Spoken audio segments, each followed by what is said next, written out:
Salutations, everybody. It is Matty here today. Xbox is literally changing the game right now. They're doing some moves that I don't think many of us anticipated. All this is being done to make sure that the Activision deal can go through. Xbox is taking the proper concessions, but I was always a little bit wary about how far would they go. So today's news centers around two 10-year deals that have been struck while some of us were catching some Z's.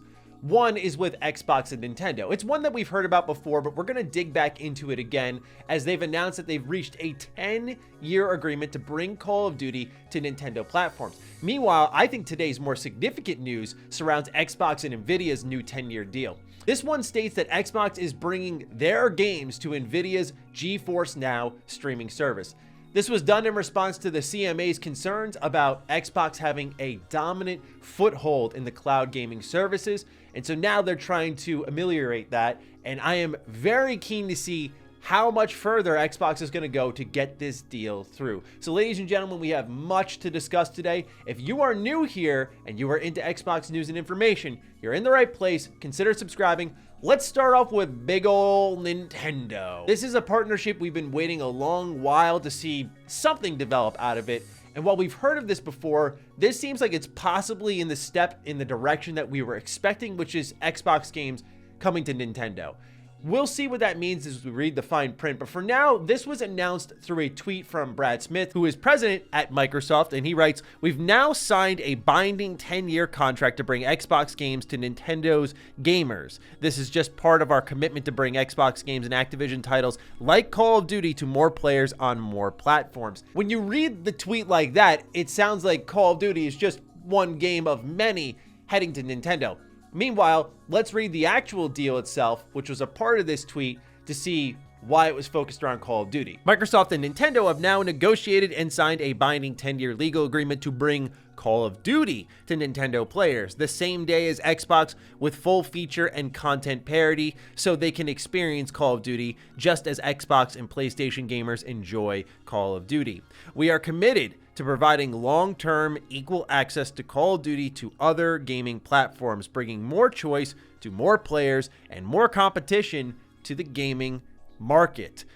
Again, when you read that, it sounds like this whole deal was based around Call of Duty. And this is where the confusion picks up, because Brad Smith's tweet is more general, saying Xbox games like Call of Duty. And it's leading to people thinking, whoa, hold on, Hi-Fi Rush on Switch, Pentiment on Switch. Oh, these sound like good fits. Well, when you look at what Eurogamer tweeted, this started to fuel that fire a bit more, as it writes, "Today's Nintendo deal relates to current and future Xbox titles for now, and then Activision Blizzard games if the buyout is included," Smith says.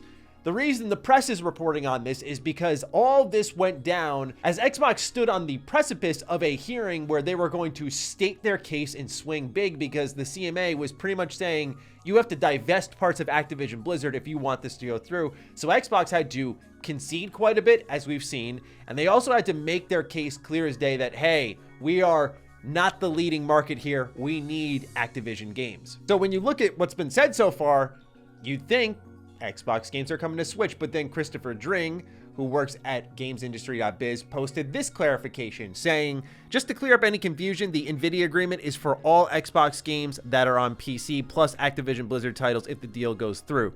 The Nintendo agreement is just for Call of Duty if the deal goes through." Now, when someone asked, well, why did Brad write it this way? Chris says he said the deal with Nintendo was specifically for Call of Duty. That doesn't mean other games aren't coming. It's just not what the deal was about. So that is pretty much the fine line here, is that the deal that's signed, the focal point today, is pretty much what will win Microsoft points in getting this deal across the finish line. And that is Call of Duty. Call of Duty is at the center of this deal, as I'm sure we all know. It's been stated ad nauseum, but this doesn't necessarily wipe away the possibility of Xbox games coming to Switch. This shouldn't come as much of a surprise for those of you who are like me and have paid close attention to the Xbox ecosystem. I always throw it back to Sarah Bond being on set with a Nintendo Switch just posted up in the background. Of course, we know Phil Spencer having his Switch in the background. We've seen a lot of Switch love from Xbox way before this deal had ever occurred, and it seems like now they're starting to strike on that a bit more. And there are plenty of Xbox games now that I do think can fit on a Nintendo console. technology being the biggest concern when you think of something like Call of Duty. They're talking about content and feature parity. I'm like, what is the game gonna run at? I wonder if, given that they're close partners, Xbox may know a thing or two about upcoming technology. I mean, when you really take a good hard look at it, Brad did say Nintendo gamers. He never really specified Switch, so that kind of leaves it open to not just Switch, but whatever comes afterwards. Maybe I'm doing a little heavy speculation here, but think about it. It is specifically worded for legal reasons, so who knows? That would be my guess. That, or you're going to get, as expected, a significantly dumbed down version of Call of Duty on Switch, and it'll be very interesting to see how that one plays out. But I digress. The more exciting part to me is the potential of Xbox games coming to Switch, because I do think of Hi-Fi Rush as a perfect game on Switch. I think of something along the lines of Pentiment, Grounded. These are games that fit really well. I think Halo Master Chief Collection is just an inevitability. To connect some dots, we're going to throw it back to 343 when they were trying to, put out the fire surrounding concern with Halo. And they said that they are planning to bring Halo to more platforms than ever before.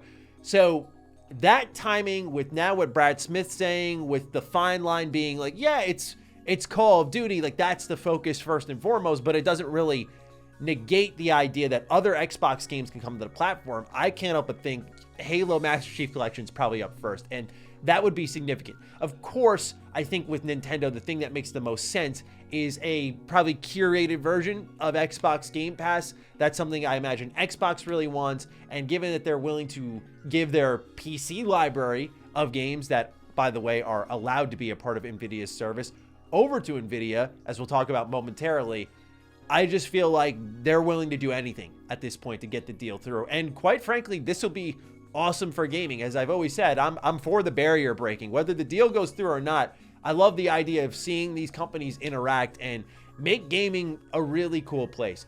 So with Nintendo, it's very interesting on what Xbox can bring, but also I've suggested the possibility of what Xbox can get in return. I don't think you're going to suddenly see Super Mario on Xbox, but I could see something like maybe Mario and Rabbids, a game that was published by Ubisoft alongside Nintendo that does need more eyes on it, making its way to Game Pass. To me, that just makes a ton of sense, even if it's the Mario IP.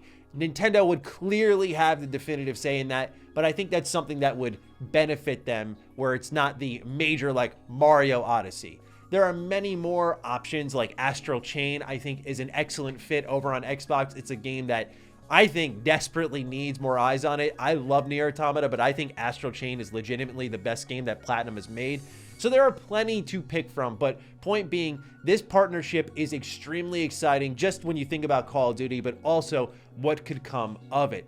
Now, in the meanwhile, we thought that would be it, and it was kind of just reaffirming what we already knew for the most part, but now in comes Nvidia. A little bit of history on this. Nvidia was originally pushing back against the Activision deal, so it was very important for Xbox to get them on their side. The reason they were pushing back is concerns in the cloud gaming market. There's no denying, and it's something I've said on Defining Duke and here on the channel, that Xbox did have a dominant foothold on the cloud gaming market. Now, I always defended it because I said the reason they have that dominance is because PlayStation kicked their ass all of the Xbox One gen, so they had to pivot in the name of competition and figure out their own way forward. So yeah, they do have some form of dominance in this market.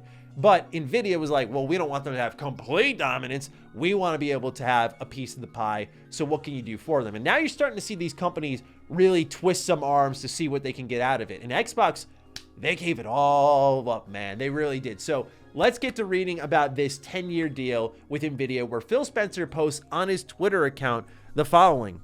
We have signed a 10-year agreement with Nvidia that will allow GeForce Now players to stream Xbox PC games, as well as Activision Blizzard PC titles, including Call of Duty, following the acquisition. We're committed to bringing more games to more people, however they choose to play. Now, over on Nvidia's blog, we get a couple of more additional details here. The agreement will enable gamers to stream Xbox PC titles from GeForce Now to PCs, Mac OS, Chromebooks, smartphones, and other devices. It will also enable Activision Blizzard PC titles, such as Call of Duty, to be streamed on GeForce Now after Microsoft's acquisition of Activision closes.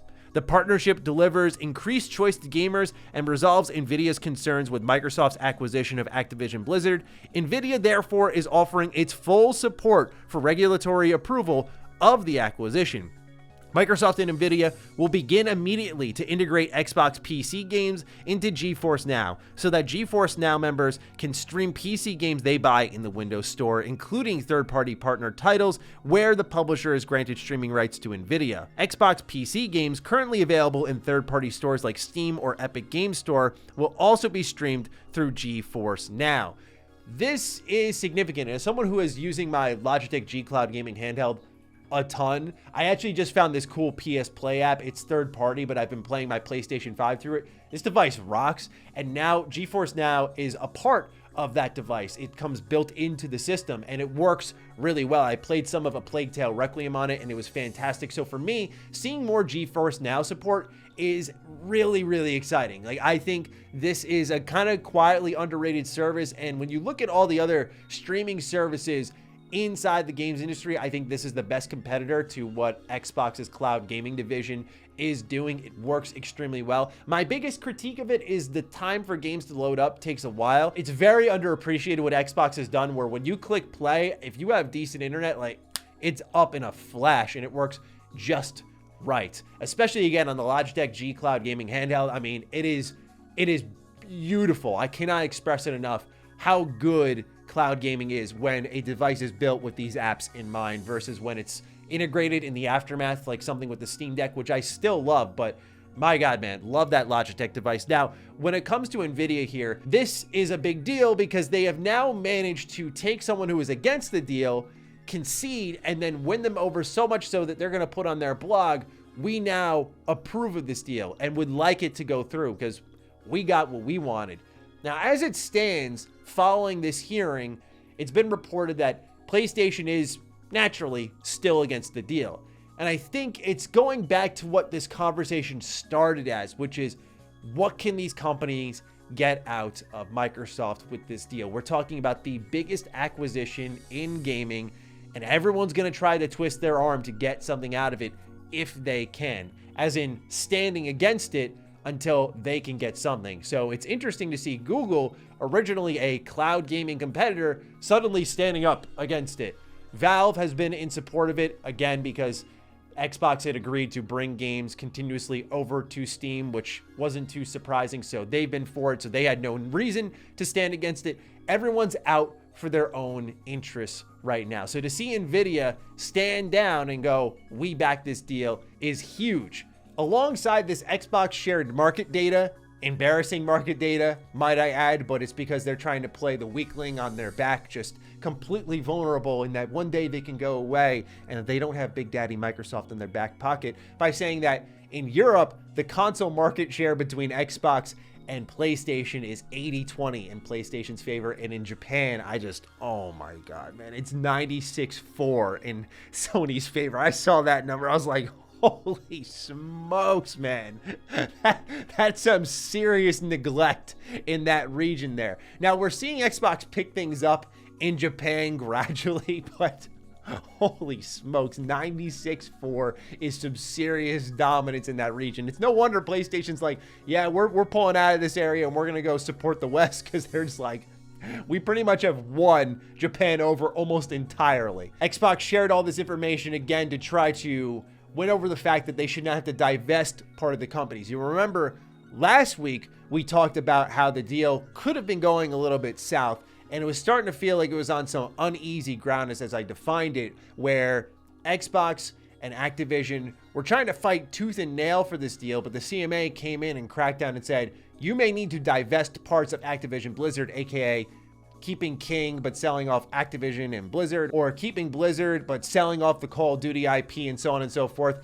Xbox has officially said, no, we're not doing that. I think that comes as a surprise to absolutely nobody. But I did say in the video, it's going to be really interesting to see how far Xbox is willing to go in response to this. Are they going to bend the knee and say, yeah, we don't really need Call of Duty? What this tells us, again, as I said in that video, is we're going to learn what they care about. They want Call of Duty. Like, that is obvious. It's clear as day. It's been clear as day. But now they're showing that in the biggest slap on the hand they've received, which is the FTC moving to block the deal, and of course the CMA saying you got to divest parts of the business, that Xbox has bent over backwards now and has gone and struck a deal with Nintendo and Nvidia to try to wipe away two of the biggest concerns and show their focus on multi-platform gaming, which is significant. So we'll see where it continues to go from here, but a pretty major day in Xbox's up and down news cycle with this deal. When things get quiet, of course it gets grim, but when things like this happen, you can't help but at times start to become a believer. Now, I imagine many of you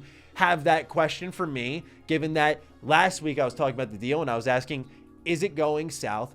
I really do think this is about what does the FTC have to say at the end of the day, because I think what their call is, everyone falls in line with. Now, given Xbox's willingness to fall in line with what the CMA was requesting and not being dismissive of it, I think does suggest that they found that this could be a statement that the FTC would overall agree in and that things would start to pile on for them. They're trying to get ahead with every possible concession imaginable so that they don't have to stretch out this deal any longer. They already know that there's the possibility it's going to go on a little bit longer, given the fact that the FTC is moving to block the deal and they're facing a lot of objections across the industry. But for me, when it comes to this deal, it's one that I was personally thinking and saying for a while that the focus will be on two things: Call of Duty, cloud gaming. Cloud gaming was the one I didn't hang my hat on because I said, without a doubt, Xbox has dominance there. How much are they willing to weaken themselves in the face of regulators to get the Activision deal through? And here we see they're willing to do something significant, like offer, outside of PlayStation Plus, their major streaming competitor, their entire library, and saying like, hey, here you go. You can have these two and grow your service with our games, the thing that defines our service. It's now brought both services onto almost an even playing field, and it's about whose tech is better, which I'm still on the side of the fence that Xbox's tech is better, and I would use cloud gaming more over GeForce Now. So now it's really about Call of Duty. Ultimately, what all matters here is less my thoughts and more what the regulators are going to say in return from this significant set of moves from Xbox. But it's clear this was a major swing for them, and they're trying to turn momentum back in their favor, because a lot of this is politics, feelings, emotions, and that's why it's so back and forth with these regulators. So to me, it's one of those deals that I kind of just shrug my shoulders and go, yeah, for a while, it was looking really grim. I won't act like I wasn't saying, yeah, I don't know about the deal. I almost wouldn't be surprised if it got canned. But when you see Xbox with a surprising amount of willingness to go and try to get the deal done, doing things that I personally didn't expect, now I start to swing in favor of, okay, if Xbox is continuously willing to concede, if they're going to continue to concede in ways that make sense for them, which is we're not going to give up Call of Duty, we're not going to give up Activision, we're not going to give up Blizzard, we're not going to give up King, we're not divesting that stuff, but we're going to give you the fair competition you're looking for, then I could see the deal going through. But again, who am I? I'm a guy who works on games, sitting in a computer chair, talking about this deal. But make no mistake, this is a significant event in the history of this deal, and I could see it swinging in their favor. But it is up to the regulators, and they're going to continue to try to squeeze Xbox until they think enough is enough. So we will see what they have to say about this. But again, they did shut down the idea of divesting parts of the business, and they could just look at this and go, well, yeah, it's fair now, but like, what happens after 10 years when the cloud future is here and your deal's up? Are you going to re-up that with Nvidia? Are you going to commit for longer? I think that's where their focus will go. So we'll see, but those are just my thoughts. Anyway, ladies and gentlemen, let me know yours in the comments down below. Please do fire away. Other than that, follow me on Twitter, follow me on Instagram. Those links are in the description down below. And a big thank you to all the patrons, all the members who continue to support the heck out of the content here. Stay sexy, stay active. I love you all. Peace.